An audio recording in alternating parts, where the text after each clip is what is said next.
Hello everyone, and welcome to episode 185 of the MTG Goldfish podcast. We're back. I know we missed last week due to some crazy traveling schedules from everyone, but we're back this week. We are two-manning it. CVM is a bit under the weather, so it is me, Seth, probably better known as Saffron Olive, and of course, Richard. How's it going this week, Richard? Hey Seth, I'm doing well. How about you? I'm doing pretty good. Pretty good. We actually have a ton to talk about this week. I think maybe in part because we missed last week, the topics kind of add up a little bit. And we have a bunch of just like really kind of strange, weird topics. BNR announcement today. There's been this conversation about Chalice of the Void and rules lawyering and cheating. We've had this topic of fake cards emerge, some arena news, maybe some Alex Bertoncini stuff if we have time, and of course fish mail. So we're talking about a lot of just random, interesting topics today. But first, before we jump into it, a reminder to everyone that today's show is sponsored by SpikesAcademy.com, the first Magic the Gathering e-learning academy in the entire world. Their online courses come from some of the best players in Magic, like PVDDR, Paulo Vitor, Dama DeRosa. You can check them out at SpikesAcademy.com. Get 10% off with the code Goldfish, and also Spikes_Academy on Twitter if you want to learn more. So thank you to them for their support. And yeah, I guess we just jump right into it with this scattered amount of topics. So Richard, BNR announcement, can you fill us in on all the wonderful changes and all the miserable cards that we no longer have to play with? That's easy, Seth. No changes. Yeah, no changes. I guess, what are your thoughts on this? Were you expecting any changes, Richard? No, I mean, I don't. We already had, the major legacy shakeup, Modern's chugging along, Standard, no one's even been talking about Standard, so I don't know. I don't think anyone was expecting anything, and we didn't really get anything, so it's kind of just business as usual. Yeah, I mean, I think there were some fingers crossed over maybe like a KCI banning, something to do with Ironworks, but I don't know. The performance wasn't insane at the Pro Tour. We saw it on camera losing a lot, so maybe it's been figured out, or maybe you only can win if you're Matt Nass, and he just is really good with the deck. So maybe that was a little bit overblown, but we got no changes. Standard, I think it's silly to expect changes when we have rotation in 5 weeks or something. We're just so close. Probably no reason to mess with anything until we see what Guilds of Ravnica maybe does in the format. And like you said, Legacy already got the shakeup and seemed to be pretty exciting at the Pro Tour. So I guess it's in a good spot as someone who doesn't really play Legacy often, but watches it when it's on camera. It seems like it's in a pretty accessible and fun spot, at least by Legacy standards. Yeah, I mean, I have a pretty good metric for when to expect BNR changes. Is there a high profile Pro Tour coming up featuring, the format of choice? If yes, then expect something to happen. If no, then don't. So even if Wizards thinks KCI needs a banning or something, they're going to save it for right before the Pro Tour to, they can shake it up because they can't shake it up too much, right? So they're going to save it right before the high profile event. So that's a secret tip from Richard. Speaking of the Pro Tour, I forgot to mention this. Interestingly, they had an organized play announcement, which was actually kind of like a non-announcement. We didn't learn a whole lot other than the winter Pro Tour is going to be in Cleveland in February. But the interesting thing they did say, which you made me think of it talking about the bannings in the Pro Tour, is they're going to start not announcing the Pro Tour formats until like 2 to 3 months ahead of time. At least that's what they're planning on doing. So it's going to be interesting. What do you make of that? Like, do you think that has anything to do with bannings, or like why? What would be the reason to make that change? Yeah, I have no idea. My guess is they look at the metagame and they're like, "Is Modern exciting? Yeah, put it on." Like that's the only way this makes sense. Because why would they hide this information from players? Players actually need to plan around these things. Do I need to save up for a Legacy deck? No one knows, right? So it's a very weird change, and my guess is they're going to keep a pulse on what's hot and what's not, and which BNRs they have coming up. Are they releasing a Modern Master set and change the format accordingly? Like that's the only thing I can think of. Yeah, that was my first thought too, is they want to see like the level of complaining about standard, and if it's really high, then they'll make it modern or teams or something, but if there's not a lot of complaining, then it'll probably be standard. So, I mean, I guess more flexibility is nice. It's nice to know that we could just have a surprise modern Pro Tour or something, but it's also really strange, especially with the amount of work that goes into qualifying for Pro Tours and the different formats, and like looking at the Team Pro Tour, that really changed up the whole PTQ system, like to make it work. So some of that stuff I don't think would work on short notice. It's not like you just be like, hey, 2 months from now it's a Team Pro Tour. Go find a couple of people to play with, everyone. This will be great. So interesting. So yeah, I guess that's BNR announcement. Not really any sense in talking about it more. The next one is right around when Guilds of Ravnica releases. I believe the week before, October 1st is what someone told me. So not too long until we get another one. So we will wait and see what happens then. Moving on. Have you been on Twitter this week at all, Richard? There's been this massive conversation in the community about Chalice of the Void. So this started from Jerry Thompson, actually posed this hypothetical situation. If you control a Chalice of the Void and you have a gut shot, your opponent's at 1 life, is it cheating or angle shooting or a Jedi mind trick if you wait a couple turns and then try to lethal your opponent with that gut shot through your Chalice of the Void? So that's how it started, but then it just kind of spiraled into this huge conversation. So did you catch any of that? What are your thoughts on the original question and then everything that kind of came after? Yeah. So for the original question, I think it's actually pretty black and white, because since you control the Chalice, you need to announce its trigger. So if you cast Gut Shot and immediately announce your Chalice trigger, that's fine, right? People actually do things like this, like, for example, they're trying to get Thought Seizes out of their hands, they're trying to fill their graveyard, so, that's actually a valid play. Now, if you cast Gut Shot and just ho-hum around and wait and see if your opponent concedes, and you're like, well, I was going to announce my Chalice trigger, but I'm just going to take 15 seconds before I do it. I think that's the scenario that Jerry Thompson is talking about. Is that scummy? Is that angle shooting? And I think it is. I think if you know about this and, you just like drag it out and don't do it and wait for your opponent to make a mistake. It's kind of like Vendilion Click or say Thoughtseize, where you say, I'm going to Thoughtseize, and then your opponent drops their hand immediately and you're like, oh, I meant myself. Or, I'm going to Vendilion Click, and then they drop their hand and you're like, oh, I meant myself. You don't have to show me your hand. But then you proceed to write down their entire hand. It's kind of like that, right? Like, if you should announce it immediately in a timely fashion. So I think in the original scenario, it is scummy, and if you don't announce it, it's not cheating per se, because you can actually just forget, right? It's whatever it is. It's a game rules violation or whatever. But if you know how this works and you do it, I do think it is scummy that, you're trying to wait for your opponent to concede as you stall out the maximum amount of time before you have to announce your trigger.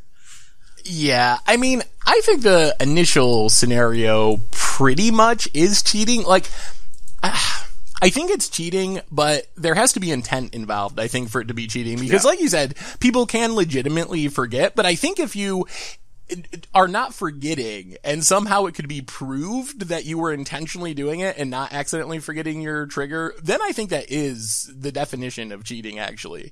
If you just forget and it's unintentional, it's still a games rule violation, like you said. But I think that's pretty cut and dry. The more interesting conversation that kind of sprung out of this was, what about if it's your opponent that controls the Chalice? Like, that's what the conversation kind of morphed into. And for me, that seemed pretty black and white that that's not cheating. Like, Chalice, you are not responsible for your opponent's triggers. If you want to cast stuff into your opponent's Chalice of the Void and hope that they forget to, resolve their trigger, I think that that's not cheating or even scummy or angle shooting or anything. But what's your take? Like, there's a lot of people that seem to think that that was at least scummy if it wasn't cheating in some people's definition. So what do you think on that side, Richard? Yeah, I think I agree with you. I think it's pretty black and white. You're not responsible for your opponent's triggers, and you're free to cast your spell into Chalice, and they have to say, I triggered my Chalice. It's like, to me, it's the same as, like, let's say you're actually dead on board, and your opponent makes the wrong attack. is it your responsibility to tell them, oh no, you should actually attack this way to kill me? Like, no, right? It's like they need to play their game. If they have a chalice, they need to remember the trigger. So if I gut shot you and you forget to, trigger your chalice, that's your fault, right? So I don't think that is scummy, and you are well within your rights to do that. So I don't see the controversy there either, right? Especially, we're talking about high level Magic, right? If it's your kitchen table, right? And if you're playing with your friend and they're brand new to the game, yeah, maybe doing something like that is scummy, right? Like you're trying to teach them and you're just kind of like getting on the technicalities of it, right? And, but at like high level Magic, that shouldn't happen. It's kind of like taking back an attack, right? We all know you're not supposed to, but if you're just playing around the kitchen table, and your friend wants to take back an attack, then whatever. But if you ask me if you want to take back an attack, at a Grand Prix, I'll just be like, no, right? And like that's it, right? Like, so I think in the context of competitive Magic, you are free to cast into Chalice all you want, and whoever owns the Chalice needs to announce the trigger of the Chalice. So, yeah, I definitely agree 100% on that. I think I could see an argument that at an FNM even, it might be scummy. I don't think it's cheating. I guess it just depends on the scenario, but I think for sure at a GP or at a Pro Tour, I don't think it's even a little bit scummy.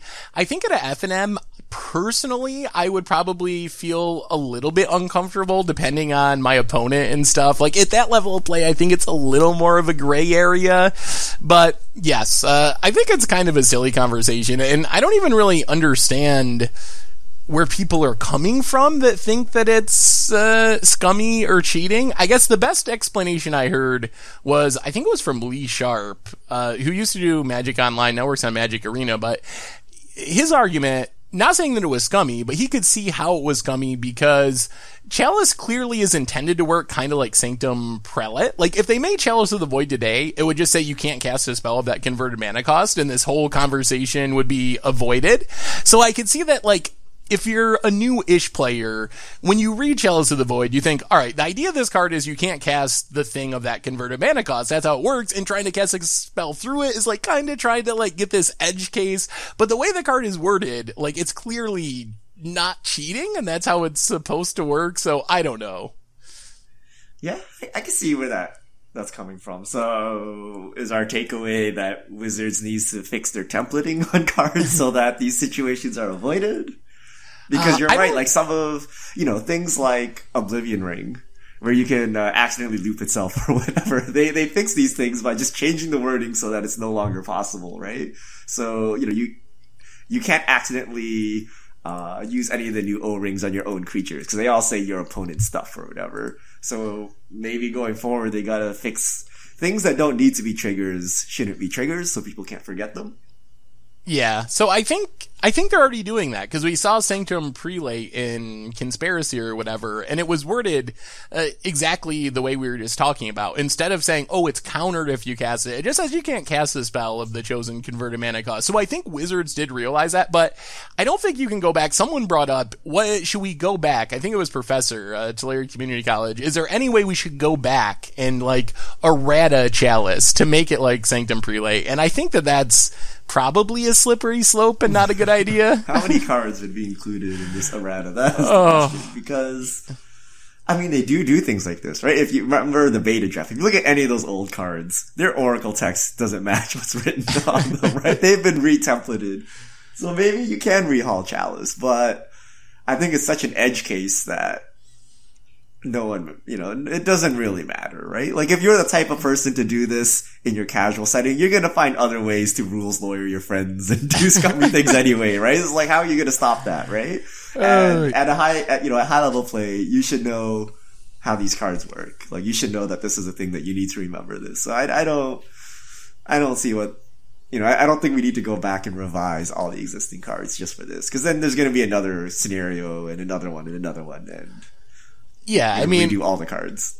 A lot of old cards work in really wonky ways that they wouldn't work today. Like, if you look at some crazy legacy cards and even some of the earlier modern cards. So I think that if you were going to try to modernize all the cards, you would literally be updating hundreds or maybe thousands of cards if you're going to make them in the same way that if Wizards printed that card for the first time today in 2018, it would be a massive number of cards that would have to be errated. So I think it's probably better to avoid that. But I don't know. I think it's an interesting conversation about Chalice, because it really does kind of break down, I think, casual versus competitive. Like, the pros and the spikes see that, and they're like, clearly there's nothing wrong with that. Like, that's what the rules say. That's how the card works. I'm not doing anything wrong. But then more casual players here are like, hey, hang on a second. Like, you're not supposed to be able to cast a spell through my Chalice. Like, that's a little bit sketchy. So I think it's really interesting to see how the two different sides kind of break down. But in this case, I think the pros are right, at least by the letter of the law.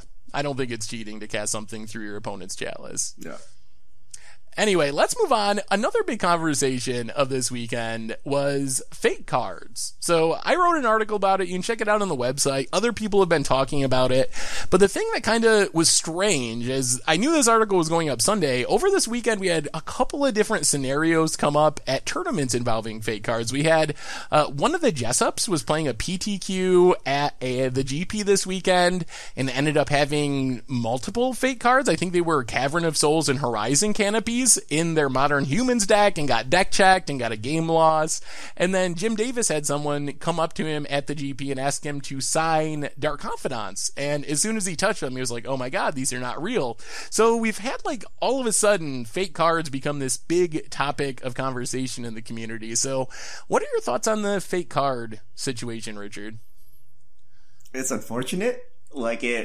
So let's talk about the people that buy fake cards that don't know they're fake. So say you go on eBay, say you go on TCG Player, you buy some cards, they show up, you're like, awesome, sleeve them up, play them, show up at a Grand Prix, they deck check you, and they're like, sorry, you have 8 fake cards, right? That is probably the worst feeling in the world, right? Because you're getting a game loss for something that you didn't really know was happening. And on top of that, on top of the game loss, you bought fake cards, right? You spent hundreds of dollars or whatever, and you got things that you didn't want. So I think that's really bad, and I think it's on WotC to fix that.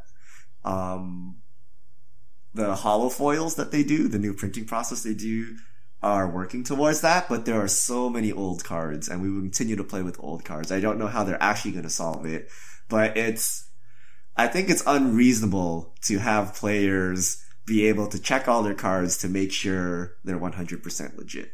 Now, at the same time, if you don't give people a game loss, they will knowingly go out and buy fake cards. And these are the people that are actually trying to buy fake cards to save money or whatever.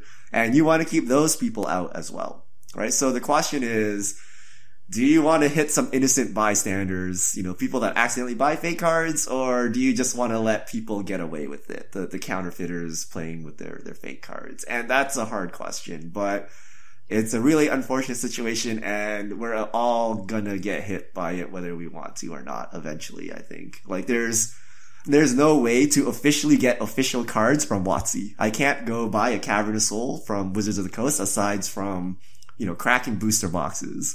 Right? So I need to trust, hey, does Channel Fireball verify these cards? Does Card Kingdom verify these cards?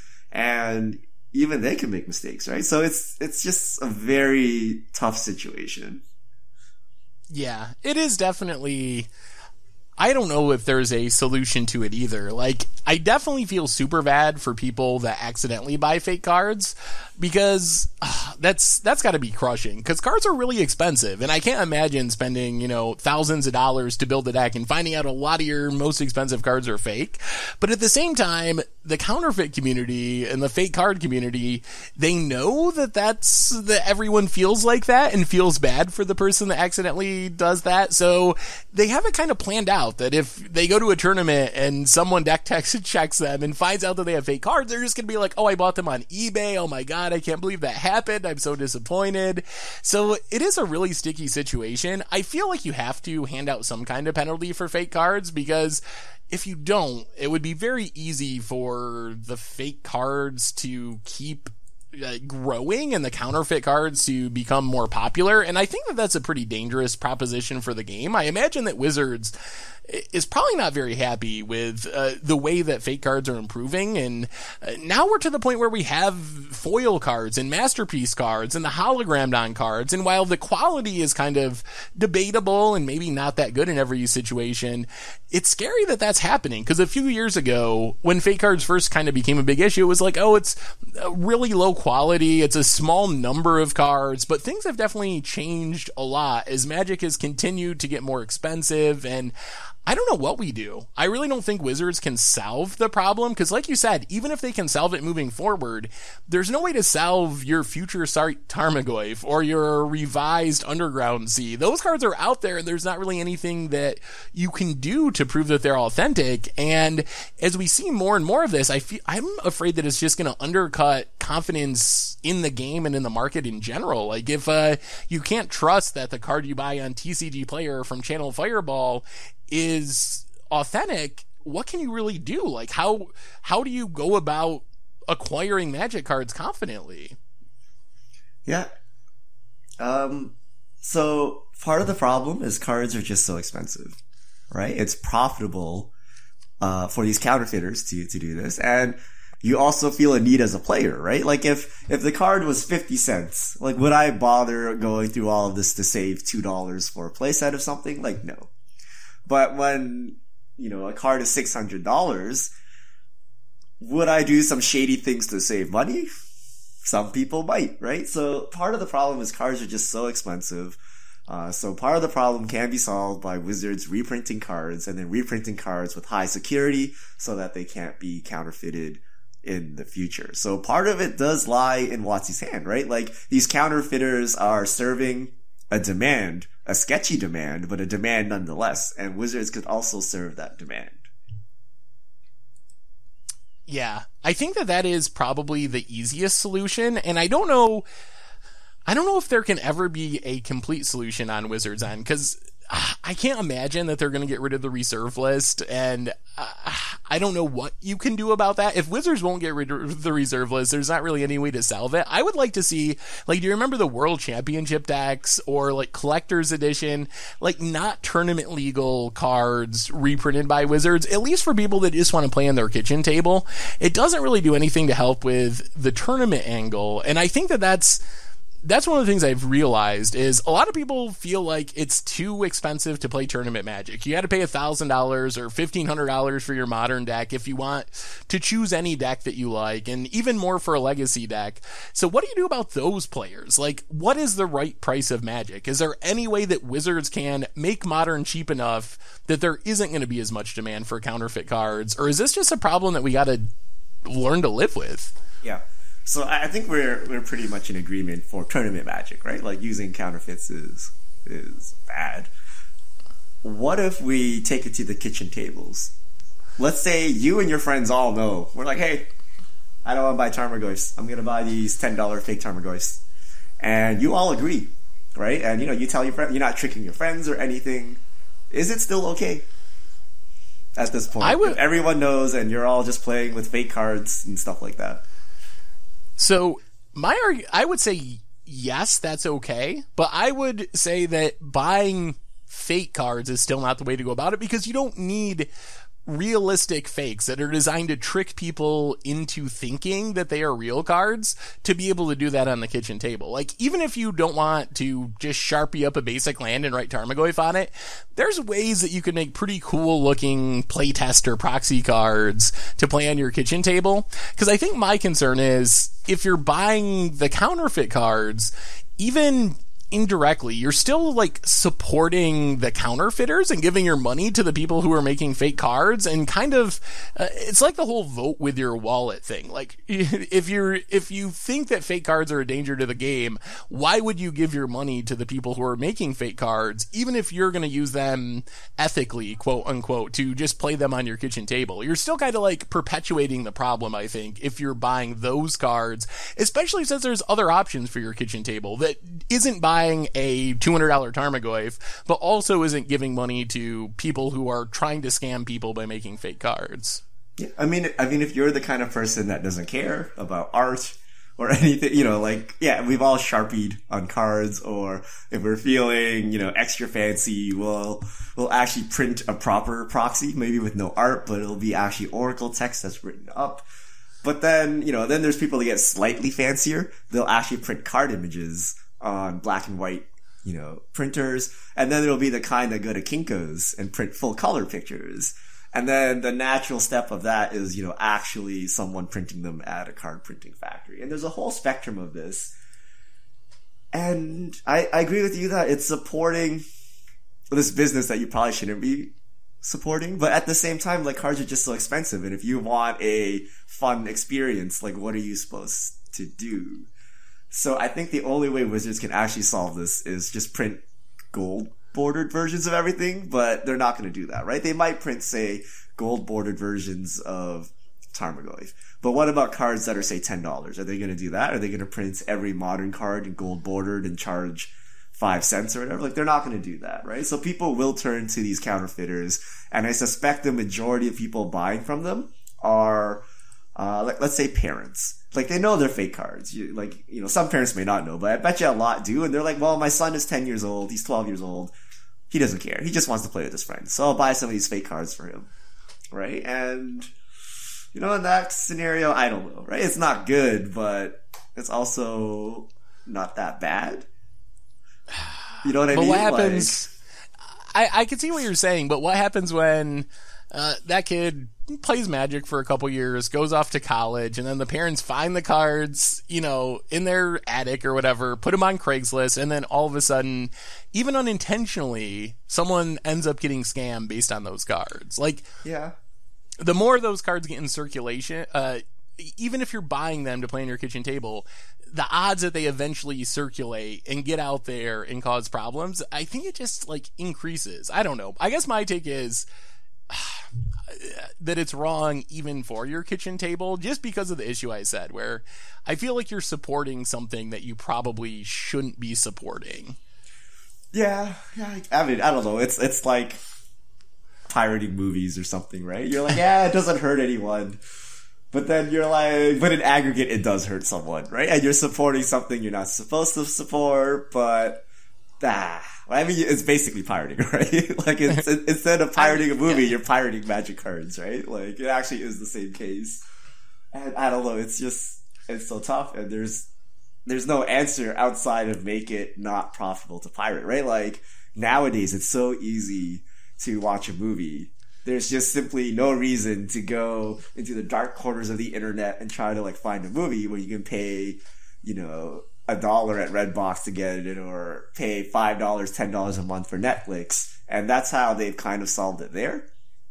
So maybe one day Magic will be cheap enough that no one needs to resort to piracy. It's just not worth the effort. I don't know. So that's actually an interesting point. Is when I was talking to people about this on Twitter, some people use the music industry as an example, and I think it's kind of the same with the movie industry. But basically, like, those industries had this huge scare over pirating, thinking it was going to, like, ruin their industry, but they managed to, like, adapt, and now we have Spotify and we have Netflix, and the industries had to adapt and change, but they still found a way to survive through this huge piracy thing.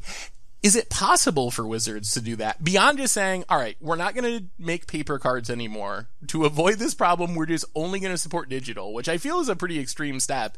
Is there any way Wizards could do that? I've heard people say, like, living card game. They should switch to a living card game, sell us a box set of fetch lands for $50, and Wizards makes tons of money. I feel like the problem is Wizards probably makes a lot less money like that, or from their perspective, I assume that that's the issue. Is there even a way that Wizards could adapt to get around this problem? Yeah, I think going digital solves that altogether, right? But I don't know, because part of the appeal of Magic is that it's so expensive. Like it or not, Wizards keeps the price of the game high because that's part of the appeal, right? Like, you can sell a Lamborghini for 1/10 of the cost, but part of its appeal is it's a luxury car and it's, like, super expensive, right? I feel like that's actually one of the key things of Magic, which many of us don't agree with, but that is Magic's brand, right? Nothing stops Wizards from tanking the price of all the cards tomorrow, or releasing say all the cards in a box set, like something like Dominion, where it's not randomized, but you just buy this here. Here's Khans of Tarkir. It's every card in Khans of Tarkir. They could do that, but part of their brand is keeping things expensive.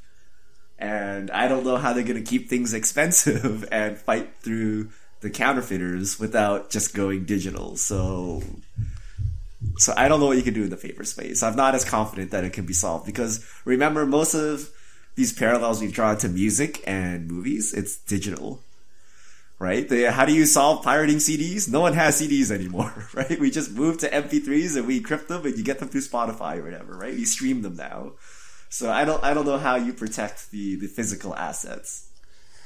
Yeah, and if you look at this in other non-digital spaces, for example, I don't know, designer clothes or sunglasses or whatever, there's been some research into it saying that it's not the end of the world for the original company because the counterfeits are usually shoddy and it actually doesn't hurt the original brand. But I don't think that carries over to Magic because, I mean, in theory, a Magic card is a Magic card. It's not like, oh, your real Nikes are better than the $20 ones you bought off whatever Chinese website, and they're not made better or stitched better. Like, a Magic card, it's either is or it isn't. There's, and I guess there's some argument that the quality isn't even as good for the original cards at the moment. The counterfeits don't curl, Seth. The counterfeits don't curl. But I don't think that actually works with Magic like it would with designer sunglasses or clothing or something, where you're clearly getting a better version of it if you buy the original. Yeah, I think that's the problem, right? Most people are like, it's a piece of cardboard. Why am I paying $100? And if 99% of the world can't tell, it's like, why bother, right? And it is a real issue. Like, when I bought my Tarmogoyf, I wanted Future Sight Tarmogoyfs. But I didn't want to deal with the hoopla of figuring out if it's real or fake. So I just bought Modern Masters one with the foil stamp, right? Because I'm like, okay, I am more confident that these will be real. Because I don't want to sit here with like two slightly different colored Tarmogoyfs, but, this one was printed 1 year later, or this is the European version and it has slightly different printing process or whatever, right? Like, I don't want to deal with any of this. And I imagine other people don't either, right? And the fact that I have to think about this, it's a problem. Like, when I buy an iPhone, I'm probably not thinking, is this a fake iPhone or not, right? Like, I'm pretty sure it's an iPhone. So I would like to have that confidence with Magic cards. And I don't know how, if you're telling me masterpieces and things like that are starting to get counterfeits as well. Yeah, I will say that right now, and the counterfeits are improving rapidly, which is the scary part, but right now the hologram is still a big deal. They do have counterfeits with the hologram, but apparently the hologram is pretty low quality, so you are still fairly safe at this point, especially if you check the hologram and make sure that it's actually like built into the card and not just pasted on top or something. So you're still pretty safe buying hologram cards. So that is something you can do to protect yourself. Although the fake cards keep improving. So who knows if that will be true 5 years from now or 3 years from now or next year. Yeah. And I've also heard that there's just no money in this, because if you take the time to perfect printing fake cards, you then tank the price of such cards, right? And then therefore you don't make any money. So it's kind of circular like that. And that's why maybe, if you were such an expert in reproducing printing things, maybe you should be faking money or faking other valuable things, right? People say the original comics, like the original Batman or whatever, if you want to fake something, you should probably fake that, right? So there is that argument as well, that we will never get there because there's simply no money in this and no one cares. Maybe that's true. Although on the other hand, I assume you're much less likely to get in trouble if you make a fake Magic card compared to printing US dollars or something. Like, I think there's a lot less scrutiny for Magic cards than there are for maybe some of the other criminal activities you could try to make money with, or counterfeiting activities. That's true. And also, there may actually be perfect counterfeits out there today, but we just don't know about them because you think they're real cards, right? That is true. The most likely way you would get real fake cards is, Wizards contracts some company to print these cards, right? And they're like, print 1,000 sheets of whatever this is. That company instead prints 2,000 sheets and takes the other 1,000 and does something with them. right? And that's actually how a lot of counterfeits actually happen, right? They come from the place that actually manufactures the real thing, except people take them or people make more than they should, right? And then those things are released and then no one knows. But for us, they're actually quote unquote real cards, right? Because we can't actually tell. They're actually identical. And I mean, that's not completely unbelievable considering we had that, was it the Ixalan sheet that just kind of walked out the door and ended up on the internet? Some guy just casually walked out with like a giant, like 10 by 10 foot sheet of foil. Oh, God. All right. So, any other thoughts on fake cards, Richard, or should we move forward? Well, Magic Arena can't have fake cards. That's a perfect segue into our next topic, which is some Arena changes. So, Arena had a bit of an update, and I gotta say the client's working pretty well right now. So, I've been impressed with that. But they had an update. The big news was they're doing kind of like their version of the Fire. What's the Hearthstone weekly event? I can't think of the name right now. Oh. Tavern Brawl? Tavern Brawl, yes. Doomsday Project? What are we talking about? Yeah, Tavern Brawls. But they're basically trying to do a Tavern Brawl type thing, where every week there's a different unique event going up on Magic Arena, and included among standard where you start at 40 life, is a couple of formats people were pretty excited for, in Pauper and also Momir. So those formats are coming on this rotating weekly basis, weekend basis. The thing is, people have not been super excited about the prize payouts. So just as a quick refresher on how these events work, 600 gold to get in, which is actually 100 more, I believe, than a quick constructed, which is 500. And the maximum amount of rounds you get is 3, because it goes till 2 wins or 2 losses. So at most you're getting 3 games. And the prize is, the best amount of gold you can get is 100. Although if you get the max wins, you do get a booster pack as well, which is kind of weird. Some people will value that very highly because it costs 1,000 gold. So if you really want the cards, it's great. But if you're trying to jump into another Pauper event or Momir event, having a booster pack and 100 gold doesn't really help you get the 600 gold you need to play another event. So, any thoughts on these events on Arena, Richard? I think WotC kind of missed the point of these events. So the reason why Pauper and Momir were so popular in Moto, and so popular is very relative, right? They're not as popular as Modern or Standard. But they were popular because you could start with nothing, buy a Momir Vig avatar for $2, and then play as many Momir events as you want. And same with Pauper. You buy a very cheap deck and you can start playing. And it's kind of the same on Arena. The deck is very cheap. However, the entrance fee is not, right? And it's not Phantom. So you're actually just buying booster packs that are subsidized. So you can't grind away at Momir. You can't grind away at Pauper and use that as kind of an entry into grinding your first full-fledged Tier 1 standard deck. So, it's fun. People may play 1 or 2 events. But it's not the same as, back in the day. I think V3, the best thing to do was play Momir daily events. That's how you maximize money. And you can play a couple of those, grind into some tickets, and then build yourself a standard deck. That's not possible here. So it's not as casual as we want it to be. And it's more competitive. And then it defeats the point of these formats.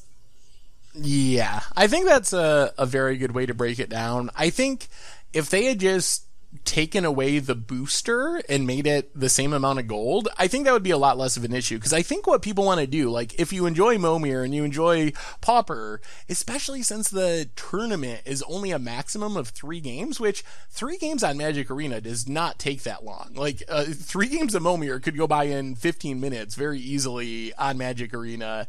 I think people want to be able to play and play and play. So I think that the fact that even if you get the maximum amount of wins and go undefeated, you don't get enough gold to just jump right back into another event. I think that's the biggest thing people are kind of disappointed about. I don't think it's that the payout is bad in an absolute sense if you value a booster at 1,000 gold.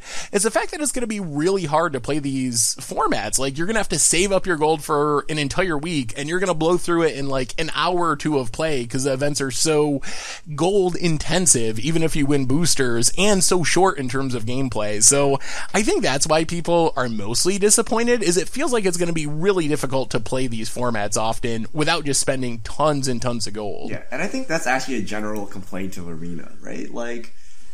you run out of gold really fast. You can't play as much as you want. When I play Hearthstone, I'm just sitting here on like a surplus of gold, and I suck, right? I am not like that good. I play casually, but finishing my quests lets me play like 3 arena runs or something, right? Unless I like absolutely tank them, I'm gonna make back enough gold to keep going. Whereas with arena, I run out of gold really fast, right? Because everything is non-phantom, I'm building a collection.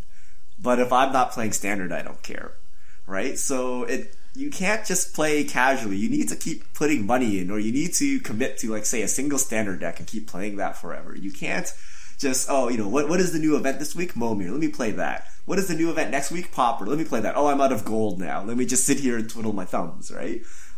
I know what WotC wants. WotC wants you to open your wallet and buy gems. In reality, what you're going to do is open Hearthstone and play some arena, right? Like, that's what's actually going to happen. So, I don't know that they're catching the spirit of this, right? Like, people want to just play as much as they want, right? They don't want to have to keep putting in gems or money, and then because all of our gold is being converted to booster packs, it's stopping that, right? There's an exit from the loop here with the booster packs.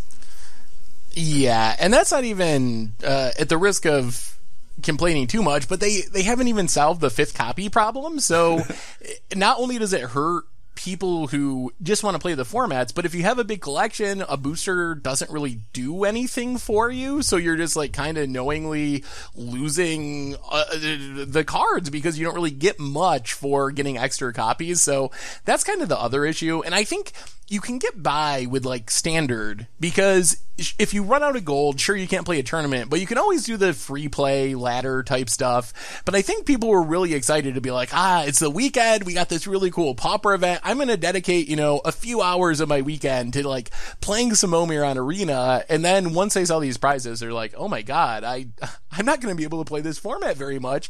And it's not like you can just jump into the free to play Pauper ladder or free to play Momir ladder. Like, the only way to do it is to put out all that gold. Mm-hmm. But so I don't know, hopefully Wizards make some tweaks with it and maybe changes things. I know they did announce they were getting rid of the best of 3 tournaments, and people were not super happy about that, and then they listened to the feedback there and actually decided they would leave the best of 3 tournaments for now. So maybe they will hear the feedback on Pauper and Momir and change up the prizes or change up the entry fee or something so people can actually play the formats a little more often. Yeah, we definitely need a phantom event that people can grind away at. And they have that with the ladder, but that's only for constructed. For all these special events, for even like limited, that's a big complaint. It's really hard to keep playing limited because you keep converting all your money into booster packs, right? I just want to grind limited. I don't care about constructed. And same with this Pauper, and same with this Momir, and whatever cool events they come up with in the future.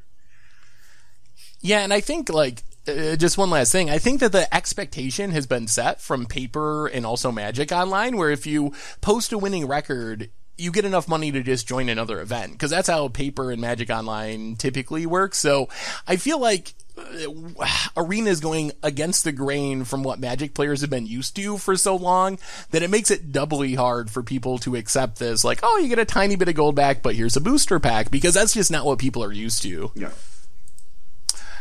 Anyway, I think maybe we should just move on to fish mail. All right. If you have questions, send them on Twitter to @MTGGoldfish with the hashtag MTGFishmail, and we'll get to your questions on air. First question from Ring White. If ley lines were reprinted in standard, how good do you think they'll be? And which would be the worst and which would be the best? Oh, man. So I don't know if they would be very good. I mean, I guess, like, if there's a popular graveyard deck, Leyline of the Void is a good sideboard option. If there's, like, a bird deck, Leyline of the Sanctity is good. But I'm not sure if there's any of the Leylines I can think of that would just be an obvious standard staple. Yeah, I think the Leylines we're accustomed to, I think they'd be pretty bad. Right? Like, if you think of the really good modern hate cards, when they were in standard, they kind of did nothing. Like, think Rest in Peace and things like that. Yeah, there was an impact, but it's not like we have degenerate combo decks in standard. I actually think, like, maybe the Flash Leyline like things like that would enable some kind of standard deck, as opposed to, Leyline in the Void, which is generic graveyard hate. Because Wizards will never print a graveyard combo deck that kills you on turn 3 that requires you a Leyline in standard, right? So I would lean towards like the weird ones. Like maybe there's some combo with giving all your stuff flash or something that you could pull off in standard. So I'd lean towards those weirder Leylines for what would actually be useful in standard. Yeah, that makes sense. Or maybe like the token Anthem one. I could see that being pretty good in a token deck. I didn't even know what that did or existed. What is the green one?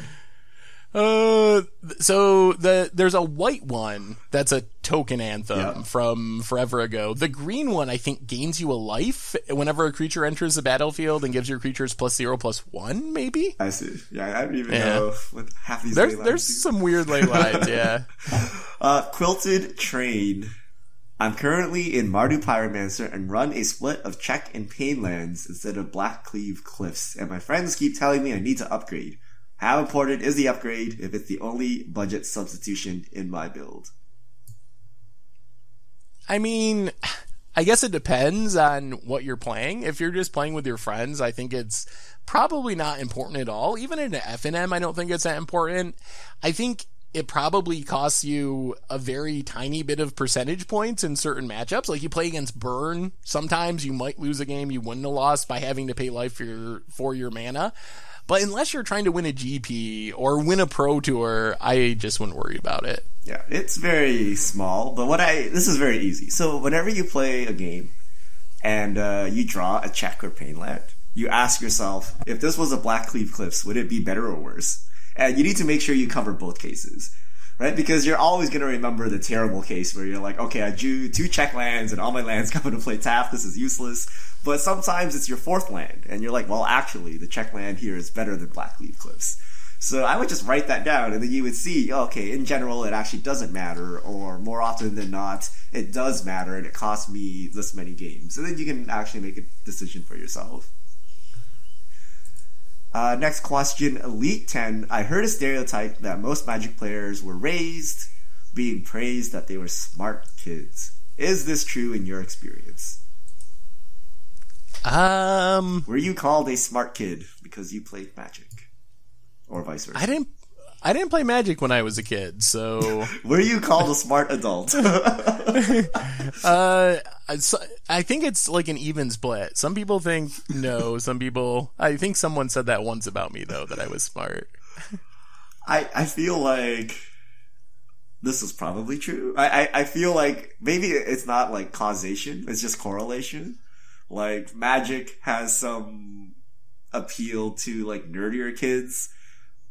Kids that like to read fantasy books or whatever, right? Or they have good imaginations or things like that. And then that tends to have people call them smart.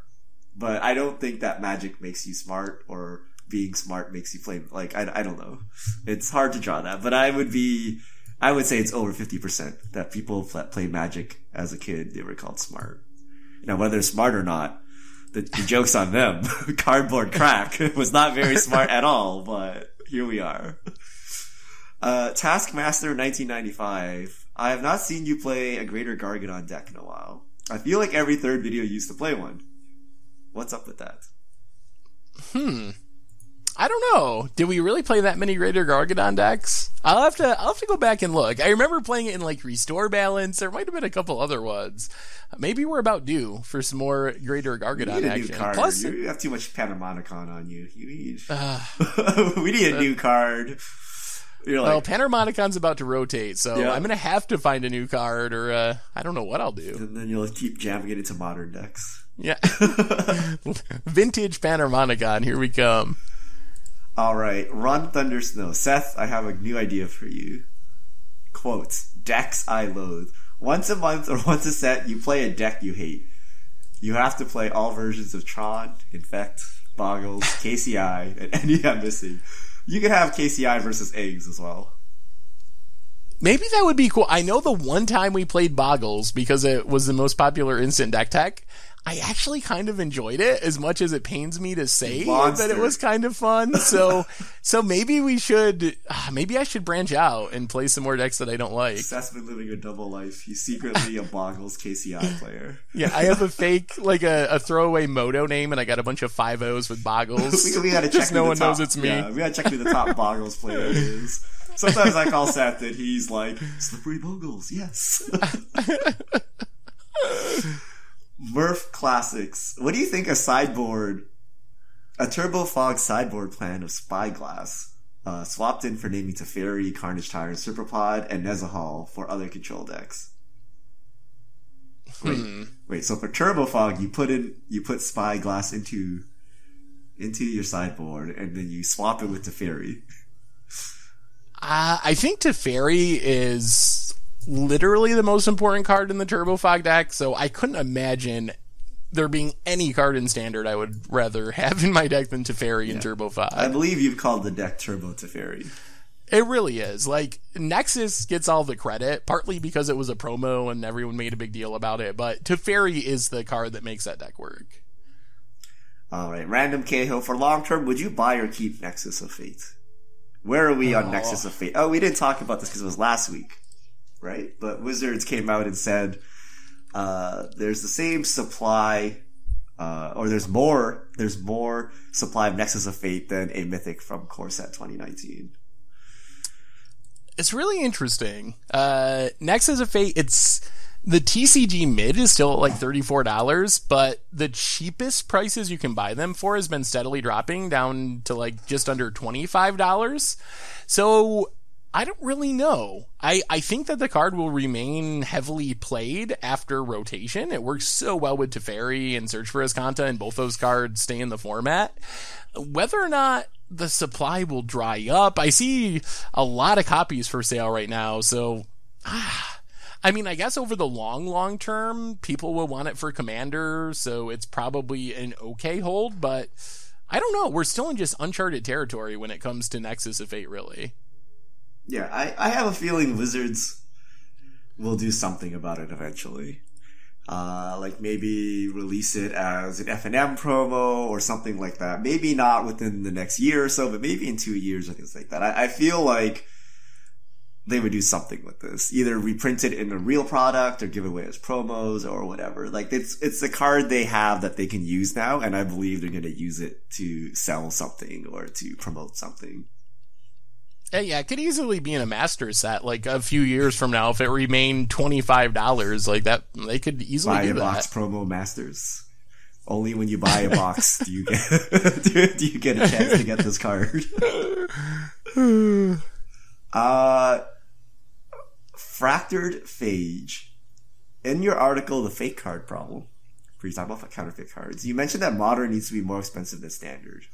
Why do you think this is the case? Can you elaborate?